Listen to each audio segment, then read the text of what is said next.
வணக்கம். எனக்கு ஒரு டவுட் இருந்தது. அதாவது விஜய் ஆட்சி அமைச்சு யாருக்கெல்லாம் நன்றி சொல்லியிருக்காரு அப்படின்ட்டு. அ பரவலா பார்த்தீங்கன்னா, வாக்களிச்ச மக்களுக்கு அவர் நேரடியா நன்றி சொன்னதா தெரியல. முதல் நன்றியே அவர் வந்து மோடியோட ட்வீட்டுக்கு தான் நன்றி சொன்னாரு. விஜய் ஆட்சி அமைக்கிறதுக்கு பெருவாரியாக பல பிரச்சனைகளை கடந்து, பல தடைகளை கடந்து வந்தார் அப்படின்லாம் நெறைய அவங்களே வந்து ரொம்ப சொல்லிக்கிட்டாங்க. எனக்கு முக்கியமா பட்டது என்னன்னா, ஒரு 41 பேர் வந்து கரூர்ல பலியானாங்க. நம்ம வந்து ஒரு கல்யாணம் விசேஷம் வைக்கிறோம்.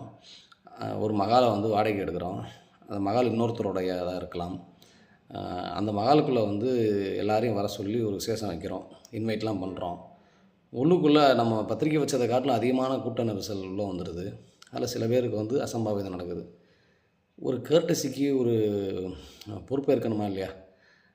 சரி விடுங்க. இதெல்லாம் நம்ம நெறைய நேரம் பேசிட்டோம். அது முன்னாடியே பேசிட்டோம். நெறைய உதாரணங்கள சொல்லி அவங்களுக்கு புரியல. ஆனா 41 பேர் செத்துருக்கான்ல, அது அவனோட உறுப்பினர் தானே. இந்த ஆட்சி அமைஞ்ச உடனே ஒரு நாள் ஒரு பொழுது கூட இந்த ஆட்சி அமைஞ்சதற்கான காரணம் நீங்க தான்.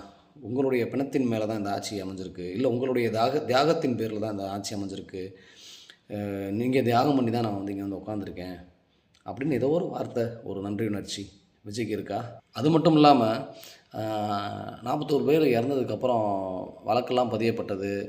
அ அந்த வழக்கு பதியப்பட்டதுக்கப்புறம் வந்து நெறைய பிரச்சார மேடைகள்ல ஆதார் அர்ஜுனா என்ன சொன்னார் அப்படின்னா, இந்த மாதிரி எங்க மேல போட்ட வழக்க வந்து நாங்க ஆட்சிக்கு வந்தா, அந்த வழக்கெல்லாம் வாபஸ் பெறப்படும் அப்படின்னு சொன்னாரு. 1.